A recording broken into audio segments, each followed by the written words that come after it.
guys, this is Fanboy and Phoenix, and we're doing a belated review of Little Big Planet 2. The game came out on the 18th of January. We did do a review video. Unfortunately, we're testing out this new webcam, and when I installed this new webcam, it deleted all the videos that we were in the process of uploading, so don't ask how. Apologize. We don't know what the hell.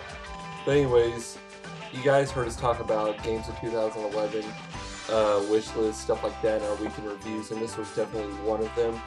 This game pretty much opens the genre even more so than what the first one did. When the first one just gave you a glimpse of what you'd be able to create, the second one does take it to the next level, and that you can just pretty much create any game that you want. Phoenix right here actually was able to go out and he found a actual recreation of Legend of Zelda, a dungeon that was one-to-one, where you actually played as Link, a design that this guy created, and blew us away as far as realism and the way that the game looked. I mean, you had a drop-down menu to where you could select what item you were going to use, a boomerang. They've also created Geometry Wars, that's a big Xbox Live Arcade hit. They also created Flow, which was a PS3 game, which was a big hit. They actually posted today that they just created Plants vs. Zombies, so I'm going to go check that out. But they've recreated pretty much any game that's, you know, retro, arcade style, very small. We're not talking like these next-gen games that are coming out. There's actually a great story.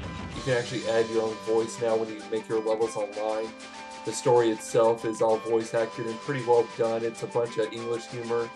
If you're into that Brit stuff, it's really funny stuff. It's overall it's amazing. I mean, it's amazing to see what Media Molecule has done. Yeah, Media Molecule, I will give them so much credit to the creativity and the way that they're able to give a gamer full access to the tools that they use to create this game. It's like Media Molecule created their toolkit within the game so that the gamers can actually understand what it takes to be a programmer. It might give a little, I don't know, a window of opportunity for these, you know, kids nowadays to want to, you know, see what it's like. Of course, it's not on this easy of a level because you're not dealing with code or anything, but it's still giving them a glimpse of what they can dream about. For the level designers. And a lot of people will say it looks like a kid game. If I look at the cover, it's got a picture of a knitted sack doll. Why would anybody want to play it? Yeah, no, it is a kid's game in a way, but it appeals to the child inside of you. That's what I love about this game. It is like the Donkey Kong Country. It is like the GoldenEye back in the day. It is a kid's game at heart. It makes you appreciate what people are able to do. I mean, do you agree or disagree? Yeah, to a point. I think it's still geared more towards an adult-type audience, only with the references that you've got. True.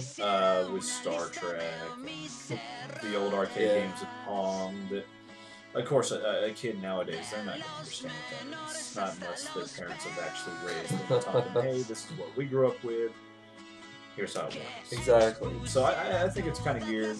I can see it both ways. I can see where the children would certainly enjoy it because it's little kids hopping around. You've got bunny rabbits you can hop on, the dog. Yeah, that was a big improvement. They actually added the ability to take your sack boy or sack creature and put it into control an actual animal or object by using your control pads and your assigned buttons on what each button represents. For instance, like he had just brought up, you could be a dog, and your dog would, you know, move right to left with the joystick, and the X button would be a bark sound that would actually move objects like a sound wave. You also had a hamster where the R1 was a turbo, where you'd actually shoot yourself.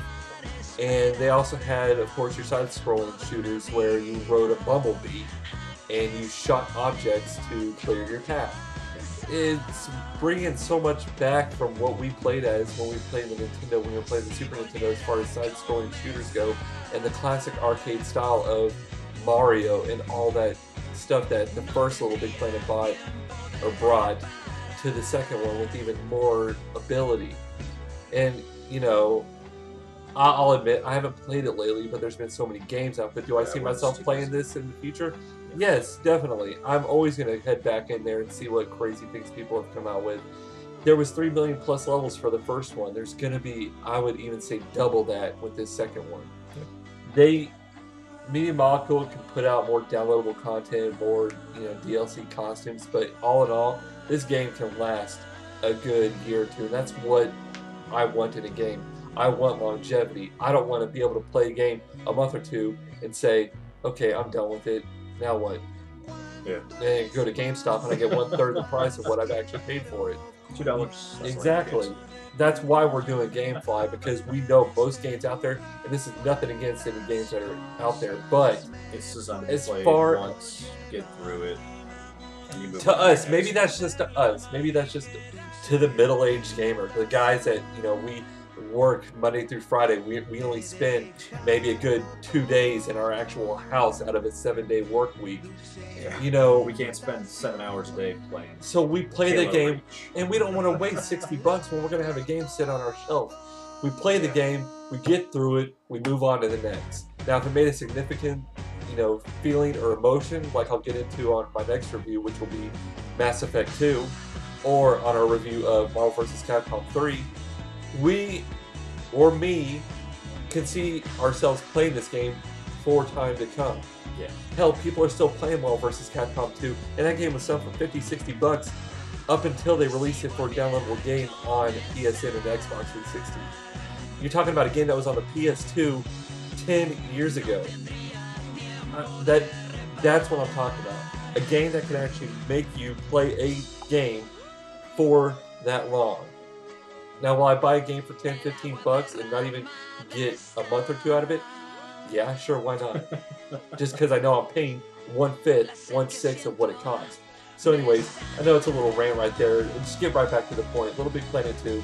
If you're a PS3 owner, give it a chance. Don't assume that it's a kid's game. Don't assume it's too friendly and just easy to beat. I am trying to ace every damn level in this game, and I'm stuck on 3. I have 3 levels left. I'm sure people have already aced them, but it is hard as hell. So anyways, buy it, rent it, check it out. We can't say enough about it. It's creatability. I don't even know if I said that right. It's being able to open your mind up, and it gives you the ability to use your imagination. That's what the game's all about. Play, create, and share. Bingo. Exactly. Play the game, learn the tools, create, and then share the love, man. I mean, I'm going 60s, peace, love, and happiness, but whatever. So play Little Big Planet 2, and if you guys have any questions, shoot us a comment. We'll get back to you. Take it easy.